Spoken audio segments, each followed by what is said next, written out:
Shalom, shalom. Selamat hari Sabat. Senang di hari Sabat. Terpuji nama Tuhan. Kita semua patut mengucap syukur kepada Tuhan yang Maha Kuasa. Oleh karena anugerah dan cinta kasih-Nya, penyertaan-Nya, kita boleh menikmati persekutuan dengan Tuhan di hari Sabat ini.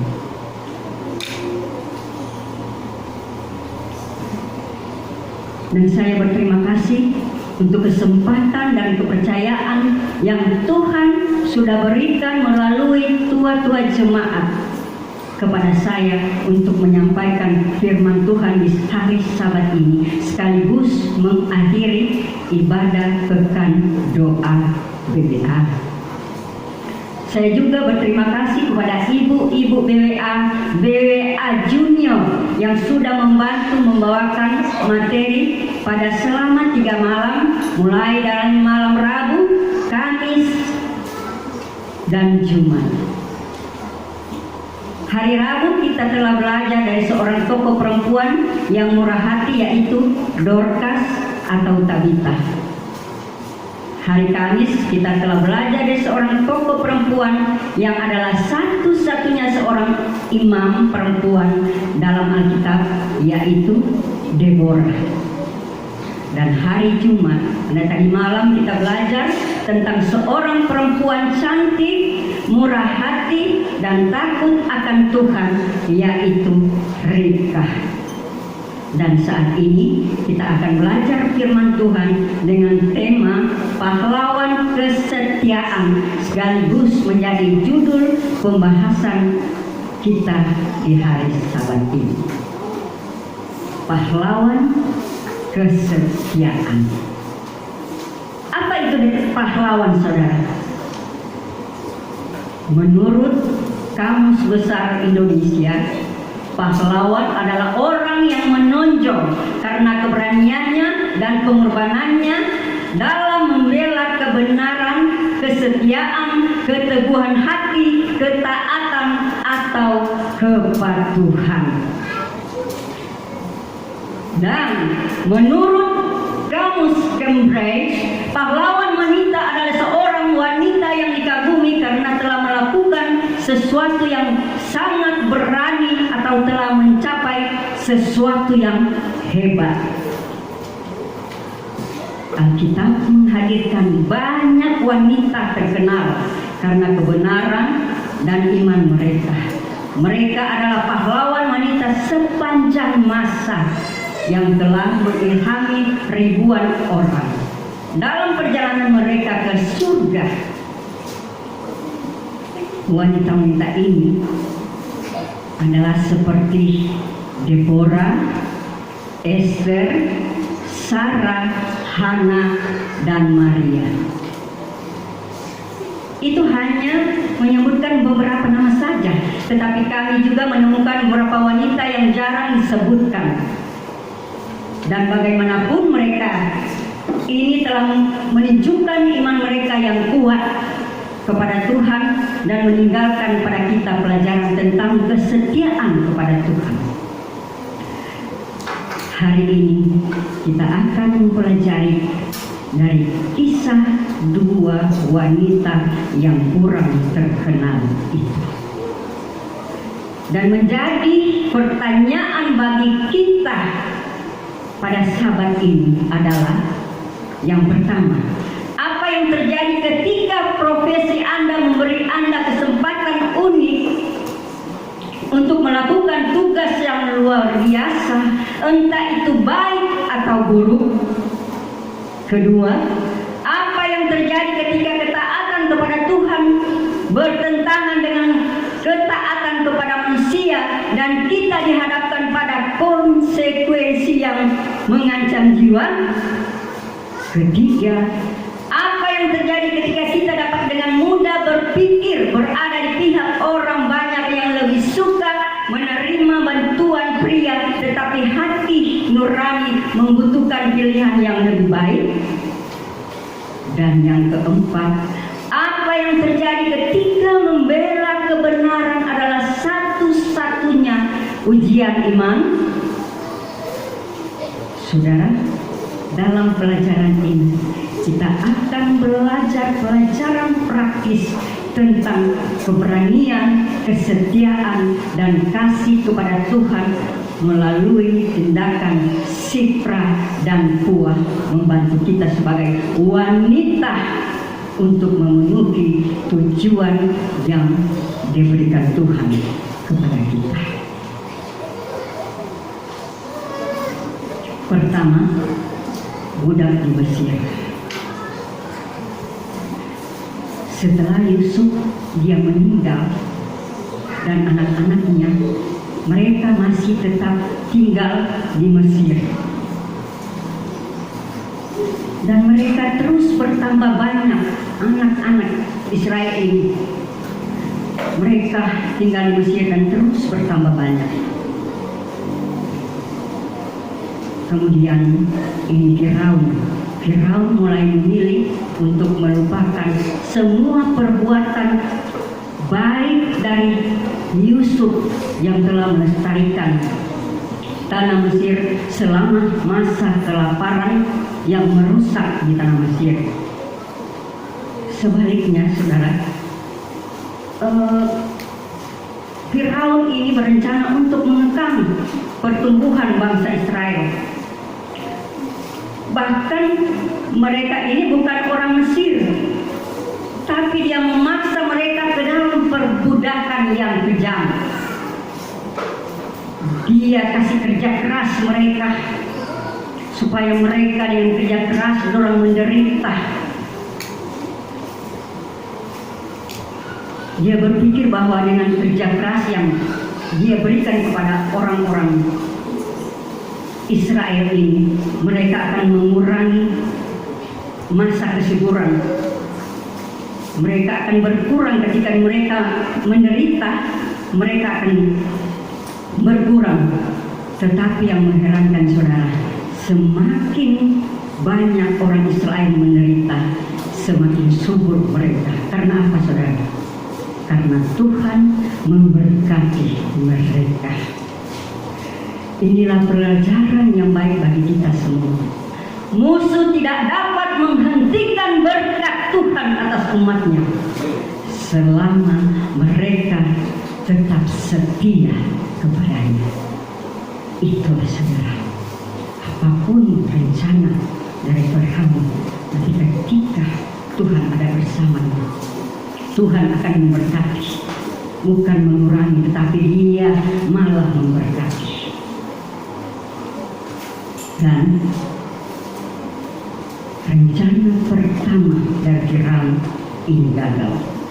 Dia memutuskan untuk mencoba pada strategi yang lain supaya mencapai rencananya.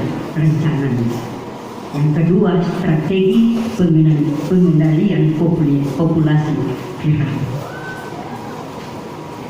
Firaun dia gagal dalam rencana pertama.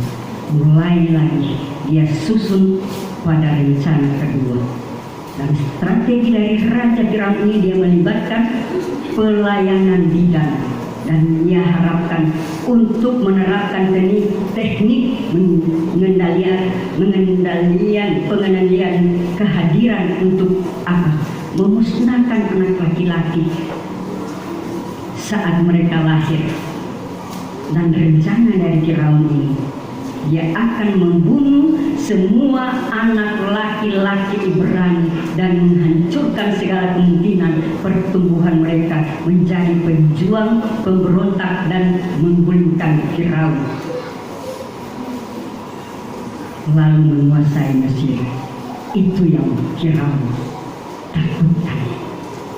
Oleh karena itu, dia menyuruh para bidan ini, ketika anak laki-laki Israel lahir, mereka harus membunuhnya.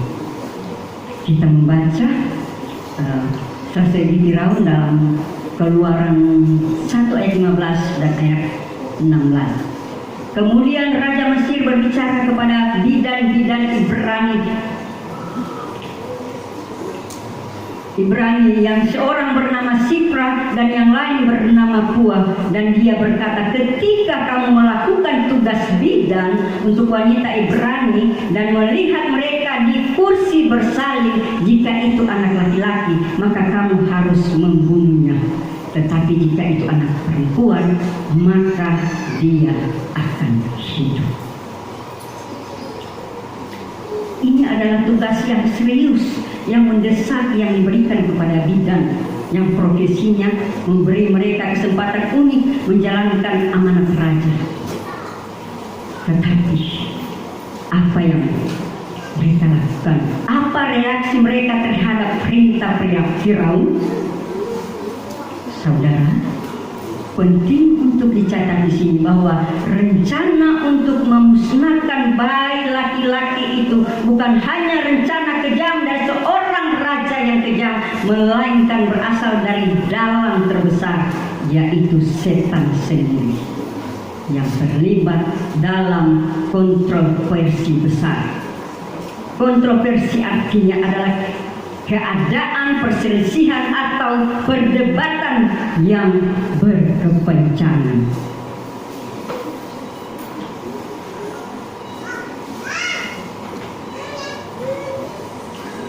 Ellen G. White menulis, setan penggerak dalam hal ini. Dia tahu bahwa seorang penyelamat akan dibangkitkan di antara orang Israel, dan dengan memimpin raja untuk menghancurkan anak-anak mereka, dia berharap untuk mengalahkan tujuan ilahi.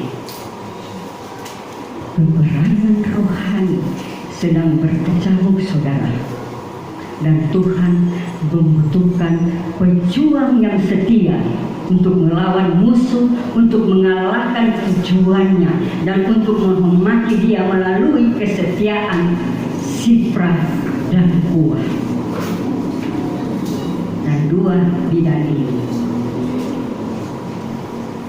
menerima tantangan itu, saudara. Yang ketiga, dilema bidan. Sifra dan Pua ini jelas bukan satu-satunya bidan yang bekerja di Mesir, tetapi mengapa secara khusus ditangani oleh raja, saudara? Mungkin mereka melayani langsung di bawah raja sebagai pemimpin semua bidan, memimpin semua bidan untuk wanita Ibrani. Mungkin karena dengan memberi mereka mandat ini, Firaun dia berpikir bahwa perintahnya akan dilaksanakan seperti yang mereka instruksikan, dan awasi para bidan-bidan yang lain. Tetapi saudara, apapun masalahnya, para wanita berharga ini dipercayakan dengan tugas pribadi dari Raja Mesir. Dan rupanya ini raja, dia tidak mempertimbangkan kalau ada kemungkinan bidan-bidan ini tidak mematuhi perintahnya. Karena seorang Firaun Mesir memerintah sebagai putra dewa melalui hak ilahinya sebagai raja. Jadi perintahnya harus dipatuhi tanpa ragu-ragu.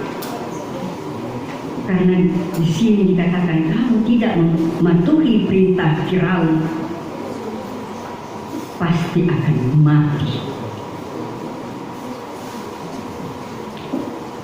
Para bidan bahkan mungkin mendapat bantuan bantuan raja.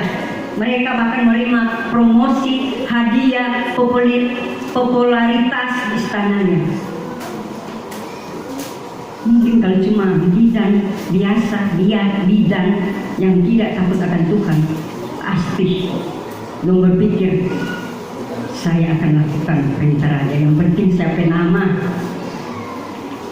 promosi itu naik, nama semakin terkenal, lakukan saja.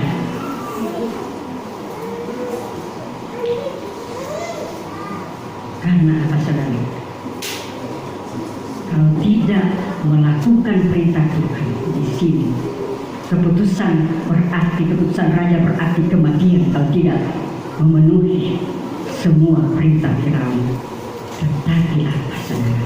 Sifra dan Pua menerima mereka berani menghadapi konsekuensi nyata dan kehilangan akal. Jika mereka tidak mematuhi perahu, pasti dorang akan mati. Tapi dorang tak takut, saudara. Mungkin kalau bidang lain beralasan bahwa mereka tidak punya alasan lain, pasti itu akan ikuti perintah Firaun untuk membunuh bayi laki-laki yang diperintahkan oleh Firaun. Tetapi apa? Sifra dan Puah ini memilih untuk melakukan sebaliknya. Dorang tidak ikuti apa yang Firaun perintahkan kepada mereka. Karena apa, saudara? Karena mereka takut akan Tuhan.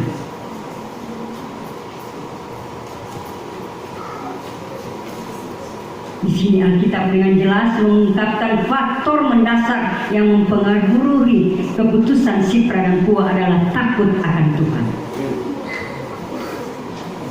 Lalu bidan-bidan itu takut, namun bidan-bidan itu takut akan Tuhan dan tidak melakukan seperti yang diperintahkan Raja Mesir kepada mereka. Malah sebaliknya, mereka menyelamatkan anak laki-laki Ibrani untuk hidup.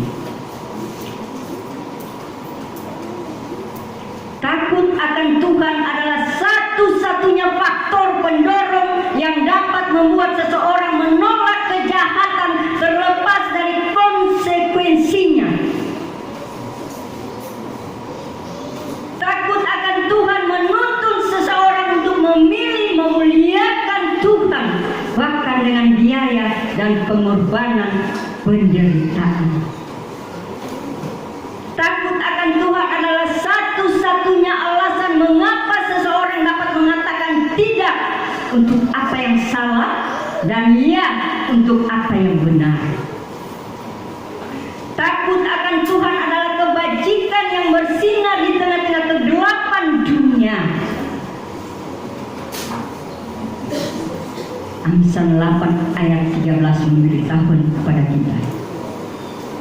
Takut akan Tuhan adalah membenci kejahatan, kesombongan, keangkuhan, jalan yang jahat, dan mulut serong aku benci. Terutama bagi wanita-wanita dan ibu-ibu, kadangkala ini di sini dikatakan mulut sesat aku benci. Kadang tanpa sadar tumpah kata-kata semua menyakiti hati sesama kita.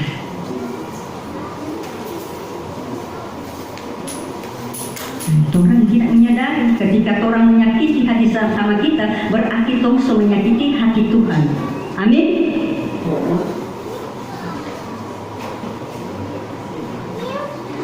Kalau mau menjadi wanita-wanita Tuhan, di sini dikatakan, orang harus membenci sifat-sifat kesombongan, keangkuhan, jalan sesat, dan mulut sesat harus dibenci. Karena seorang wanita yang takut akan Tuhan adalah kekuatan untuk kebaikan, saudara.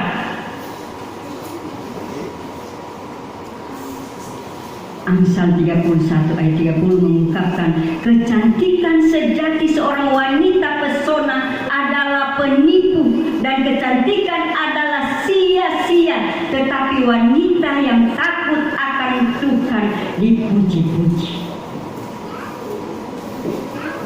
Kecantikan tanpa rasa takut akan Tuhan adalah bencana. Takut akan Tuhan berarti mengakui Tuhan sebagai yang maha tinggi dan Tuhan atas hidup kita satu-satunya yang layak untuk kesetiaan, ketaatan, dan penyembahan kita.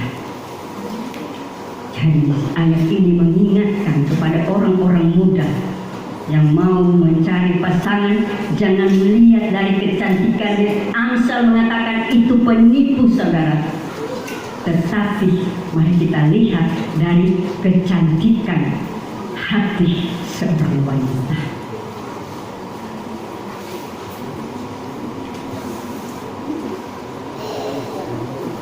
Kedua, mereka menangani situasi dengan kebijaksanaan.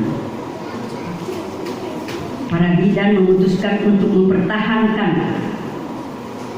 baik anak laki-laki dan perempuan Ibrani tetap hidup. Tapi mereka perlu cara terbaik untuk mencapai resolusi ini. Mereka perlu jalan keluar untuk menghadap raja. Mereka berharap agar raja meminta penjelasan jika kenapa mereka tidak melaksanakan perintahnya. Dan itulah yang terjadi, saudara. Raja yang memanggil bidan ini dan berkata kepada mereka, "Kenapa kamu tidak melakukan ini?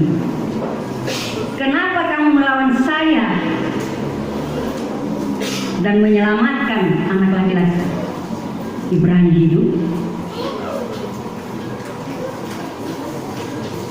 Sifra dan Pua, mereka berkata kepada Firaun, "Karena wanita Ibrani tidak seperti wanita Mesir. Wanita Ibrani dong itu kuat-kuat semua. Sebelum tong datang, dong melahirkan lebih dulu."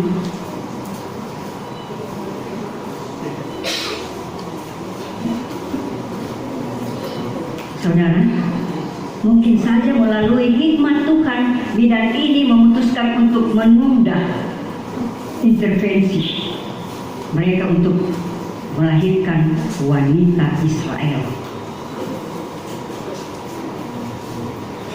Memungkinkan mereka untuk melahirkan sebelum kedatangan mereka, sehingga menghindari pembunuhan bayi. Karena instruksi daripada raja, pembunuhan itu terjadi waktu dan harus dilakukan selama persalinan, yaitu selagi masih duduk di bangku persalinan. Jadi inilah yang dilakukan Sifra dan Pua ini. Mereka memiliki hikmat agar mereka pergi terlambat untuk menolong wanita-wanita ini untuk melahirkan, supaya mereka terhindar dari apa? Pembunuhan bayi.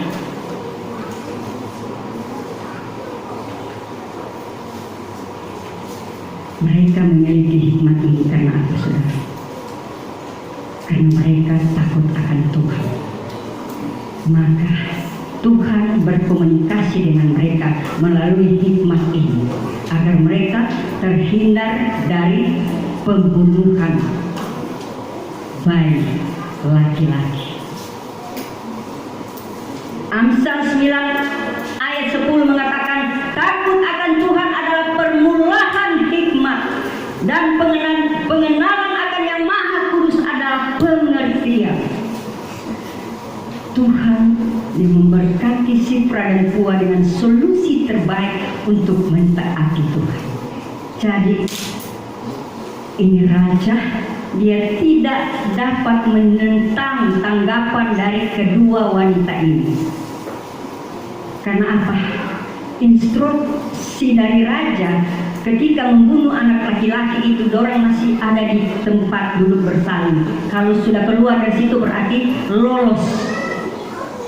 Dan itu yang Sifra dan Pua lakukan. Mereka memang sengaja pergi terlambat supaya menolong mereka terlambat, supaya bisa terhindar dari apa? Pembunuhan.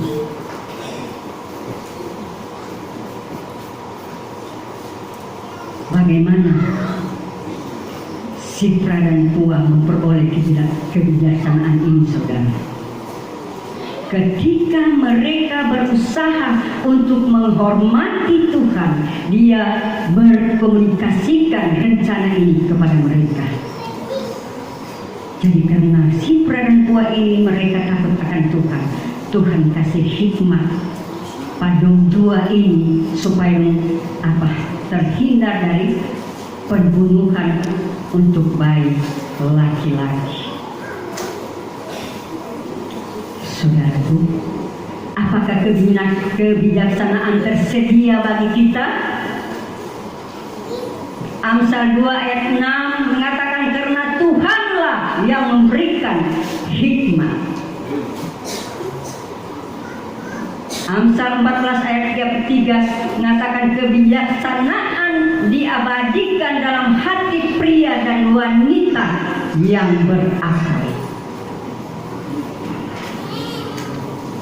Ayub 28 ayat 28 mengatakan takut akan Tuhan itulah hikmat dan menjauhi kejahatan adalah akal budi. Ketika putri-putri Tuhan memilih untuk menghormati Dia dengan ketaatan mereka, Tuhan memberkati mereka dengan kebijaksanaan dalam menangani situasi yang kompleks.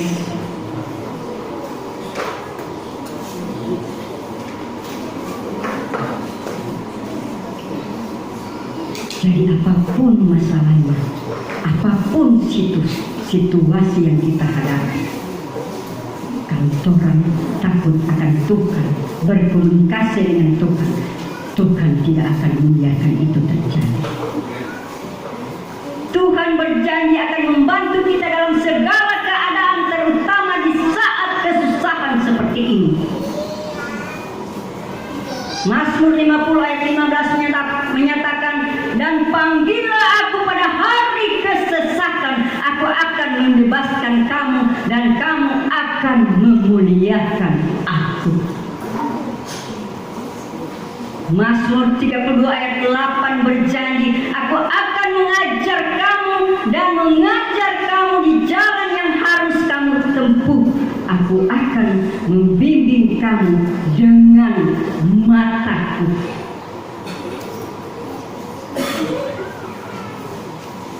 Kebijaksanaan untuk menemukan jalan melalui labirin kesulitan hidup datang melalui bantuan dan kebijaksanaan Tuhan yang tersedia berkomunikasi dengan semua orang yang mencari.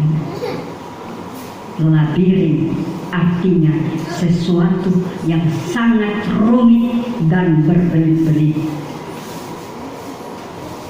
Apapun masalah kita, sesuatu yang sangat rumit dan berbelit-belit sekalipun, kalau orang berkomunikasi dengan Tuhan, orang pasti akan ada jalan keluar. Dan yang ketiga, mereka memilih untuk taat kepada Tuhan daripada kepada manusia. Saudaraku, meskipun ketidaktaatan terhadap perintah raja berarti kematian, Sifra dan Pua memilih untuk mematuhi Tuhan daripada mematuhi seorang Firaun. Tindakan mereka menunjukkan bahwa dalam hidup pilihan dapat dibuat dalam setiap keadaan. Adalah tidak benar, saudara, untuk kita berpikir bahwa kita tidak memiliki pilihan sendiri dan berasumsi bahwa apapun yang dipaksakan kepada kita, baik atau buruk, membuat kita tidak punya pilihan. Hidup adalah tentang membuat pilihan dan kita bertanggung jawab atas pilihan kita masing-masing. Jadi pilihan ada di tangan saudara dan saya. Melakukan yang baik atau yang jahat itu ada di tangan kita sendiri. Ellen G. White menyatakan bahwa dia yang memiliki hukum Tuhan yang tertulis di dalam hati akan lebih menaati Tuhan daripada manusia, dan akan lebih cepat tidak menaati semua manusia Tuhan. Umat Tuhan yang diajar oleh ilham kebenaran dan dipimpin oleh hati nurani yang baik untuk hidup dengan setiap firman Tuhan akan mengambil hukumnya yang tertulis di dalam hati mereka sebagai satu-satunya otoritas yang dapat mereka akui atau setujui untuk dipatuhi. Karena hikmat dan otoritas hukum ilahi adalah yang tertinggi. Pada bidang ini dorang menolak mengambil nyawa seorang manusia. Marah. Dong tua ini memilih untuk menuruti sang pemberi kehidupan itu sendiri. Hukum kehidupan Tuhan di bumi pertama kali terlihat ketika Dia menghembuskan nafas kepada Adam.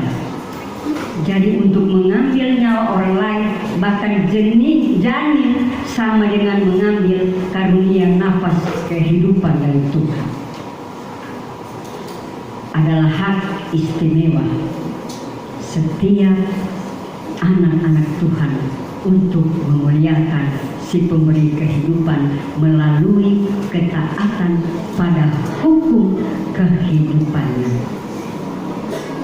Yang keempat, mereka berdiri melawan keadilan dan membela keadilan dan membela yang tidak berdaya. Ini adalah tindakan keadilan bagi siapapun untuk berusaha menghilangkan kehidupan orang lain. Saudara, adalah tanggung jawab kita untuk membela mereka yang tidak berdaya dan tidak dapat melakukan untuk diri mereka sendiri. Bicaralah untuk mereka yang tidak dapat berbicara untuk diri mereka sendiri. Pertahankanlah hak semua orang yang tidak memiliki apa-apa. Sifra dan Puah memutuskan melawan ketidakadilan yang dilakukan terhadap orang Ibrani dengan menolak melakukan perintah raja. Orang-orang yang mencintai Tuhan, terutama wanita Tuhan, harus berdiri seperti Sifra dan Puah dengan hikmat Tuhan melindungi kehidupan yang tak berdaya dan membela mereka yang tidak dapat membela diri. Ini benar, saudara. Apakah itu menyangkut aborsi, pembunuhan bayi, penganiayaan anak, kekerasan dalam rumah tangga, orang cacat, atau orang tua yang diperlakukan tidak baik, dan lain-lain sebagainya. Tuhan, Dia merindukan umatnya untuk menjadi suara bagi mereka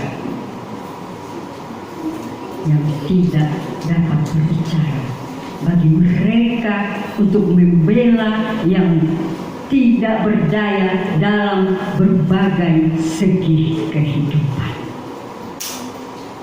Kelima, kesetiaan mereka menyelamatkan seluruh bangsa Israel.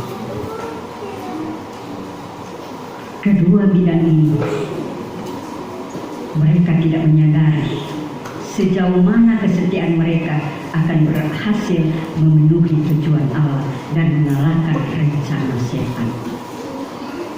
Musa yang dipakai Tuhan untuk membebaskan umatnya dari perbudakan pasti sudah diselamatkan dari bidang ini, dari kematian pada saat kelahirannya.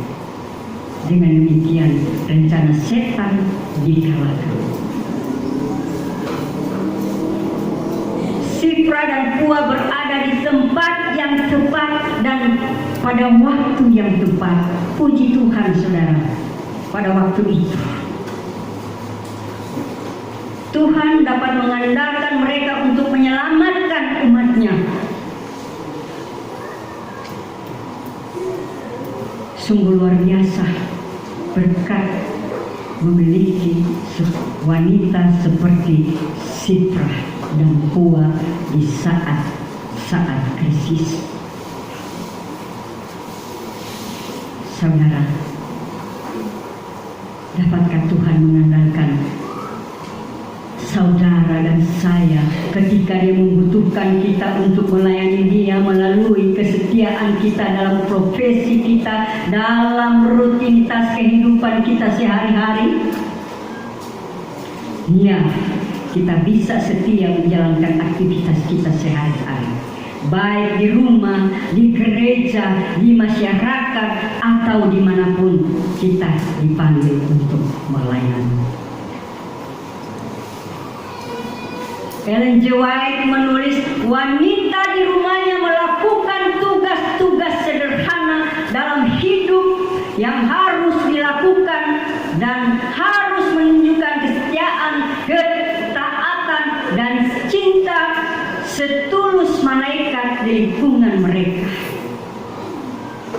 Sesuatu dengan kehendak Allah membuat setiap pekerjaan terhormat yang harus dilakukan oleh seorang wanita.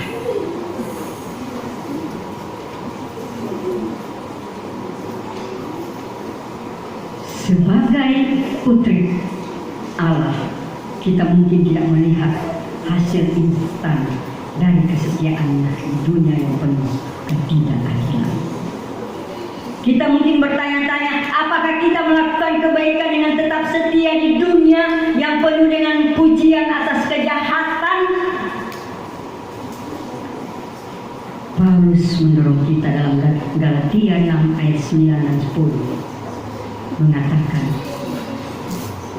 janganlah kita letih dalam berbuat baik, karena pada waktunya kita akan menuai jika kita tidak lelah.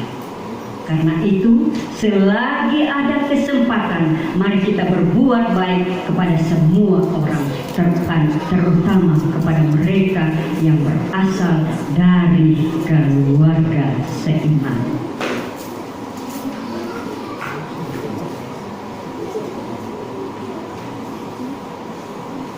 Dan kesimpulan kita pada saat ini, saudara, wanita dapat memberikan pengaruh positif bagi Tuhan di sudut-sudut kecil, dan kita yang akan menggagalkan tujuan setan yang memberkati dunia.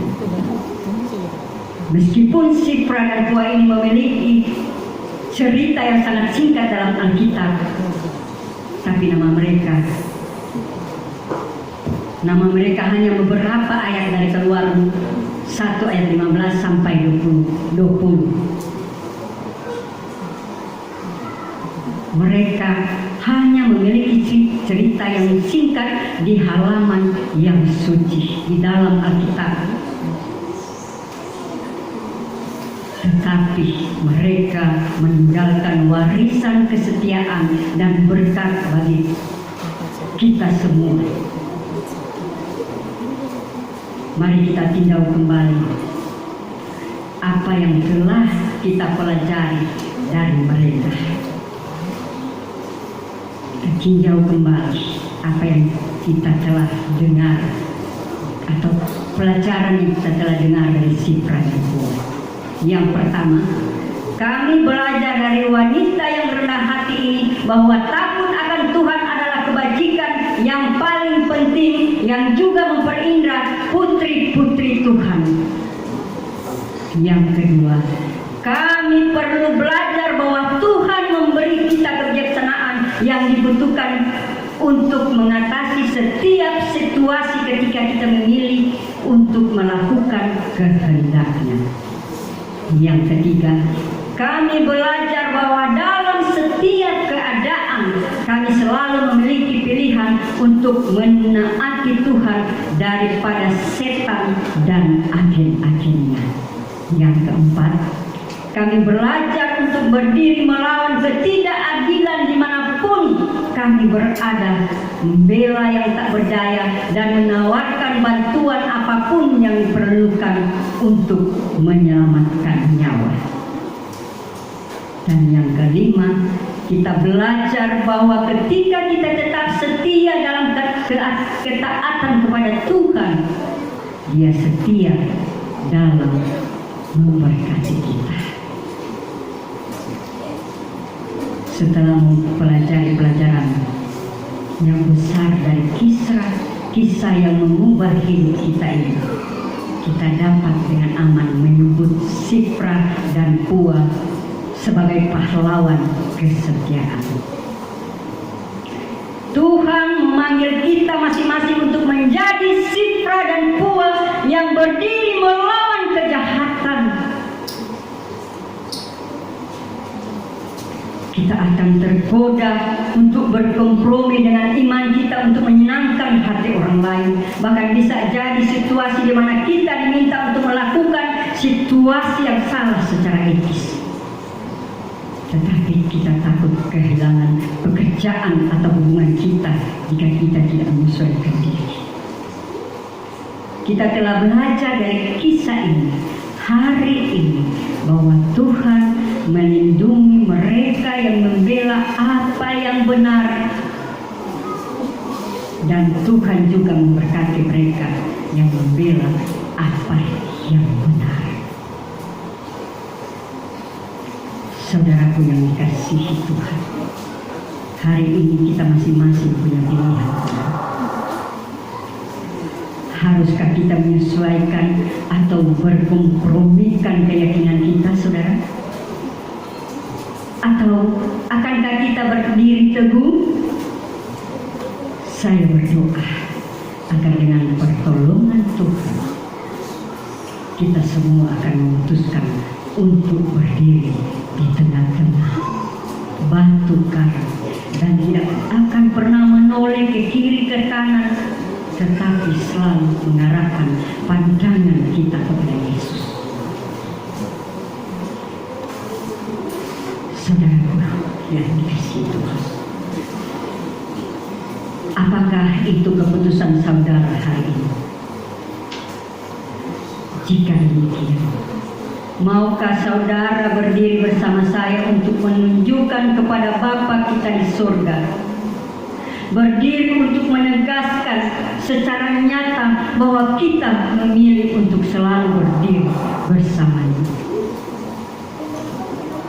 Jika saudara mau memilih untuk selalu berdiri bersama Yesus, saya undang jemaat untuk berdiri dan kita berdoa bersama-sama.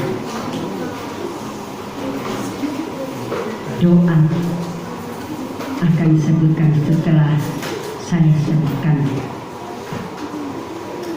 Jemaat ini mengikuti doa yang saya sebutkan. Bapa, ajari aku jalan kebenaran-Mu. Buatlah Roh membuka mataku agar aku dapat memahami kehendak-Mu untuk hidupku. Dalam nama Yesus.